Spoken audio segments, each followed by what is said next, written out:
Angela Makeley is our guest on today's edition of Citrus Today, and she is a staff attorney serving with the Community Legal Services here in Mid-Florida. You're out of the Spring Hill office, but that office, I gather, covers quite an area. Yes, it does. We cover 12 counties throughout Mid-Florida, and Citrus County, of course, is one of those counties. You travel quite a bit? I do, yes. Okay. For the folks out there, give us a little bit of your background, how you became an attorney and how long you've actually served as an attorney capacity and been with legal services. I graduated in 2000, so I've been an attorney for almost 17 years now. I joined legal services a little over a year ago when they opened the Spring Hill office. I'm one of their consumer attorneys, so I help out all of our clients with any consumer issues that come up. Well, in today's age, we've got a lot of different issues that revolve around a lot of scams that are out there, and they come from just about everywhere, U.S. and overseas as well, right? Absolutely. Unfortunately, right now is a very high scam season because with it being tax return time, a lot of people will get calls claiming they're from the IRS or from some other government agency or even from your bank. And of course, most of these people aren't just going to call you and start asking for your personal information.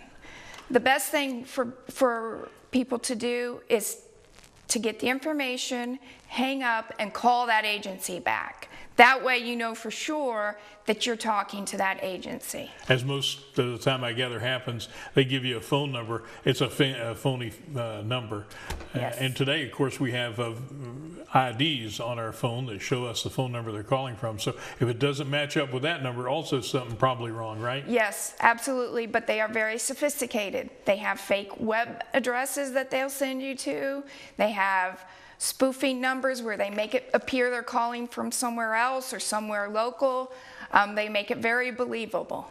I noticed one of the things here recently that I've experienced is I get these phone calls and they have a local exchange or a local code to them, and you think it's a local call. That's pretty tricky indeed too. Absolutely. Yes, they do that quite a bit. They will call you from whatever number your local number is, but they might actually be calling from another country. That's pretty wild. A foreign accent sometimes a big trigger too Right. to be thinking about. One thing I've heard is that the IRS does not make phone calls to you. They will do everything by mail.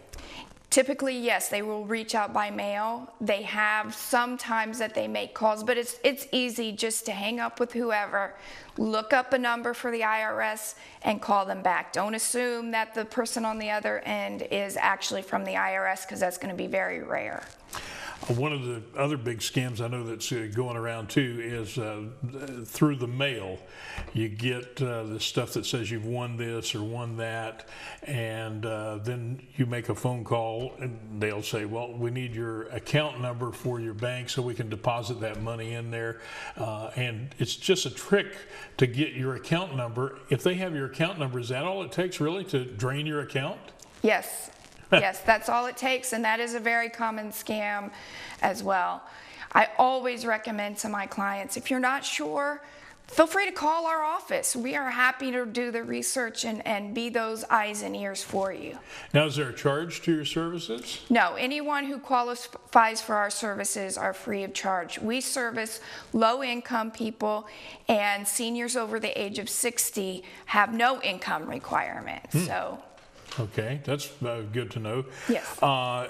In addition to scams that are going on, ID theft is a big thing in this country, and there's a multiple number of ways that they can do it. What's the prime things that they need to steal your identity?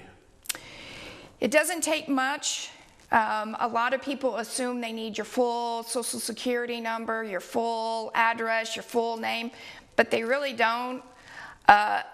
A close first name, matching a last name, and 4 digits of your Social Security is going to be enough probably to open an account on your credit history. One of the things I heard recently from a gentleman was I got this phone call, and they said that they had my credit card number for a gas company in this particular case, but it was a couple of digits off. What's going to happen there more than likely? They're going to hope that you're going to correct it, and then they're going to have the full number. Absolutely. So again, I'm going to go back to call the company back directly. They will always let you know the truth. I even got a fraud alert myself on my debit card, and I said, well, I'm going to have to call you back. So I hung up, I called back. It was an actual true fraud alert, but you don't want to start giving out that information over the phone. I got a check one time from a bank, and it went down. Actually, I'm not going to name the bank that the check was drawn on, but looked like a legitimate check, legal, or a legitimate name of the bank. And I went down and said, if I cash this at your bank, do I have to put my account number on here to cash this, or will you just cash it with my name on there? Now, in this case, the bank said, well, you just put your name on there, okay, which seemed a little funny to me. Could they actually access my account if I just put my name on the back of the check and cashed it? That is an elaborate scheme that pops up, and what happens is the check sometimes goes through, but then it bounces and it gets sent back, and then that gives the scammer more information about you that might give them access to your account. All right. Very interesting there. One of the things that you also deal with, and we'll get into it in the next segment of the program, is foreclosures, reverse mortgages, and that kind of thing. And I know senior citizens really have a big issue with reverse mortgages and the questions that come up with it. So we'll do that. So stay with us out there, everybody. We'll be right back with more on Citrus Today.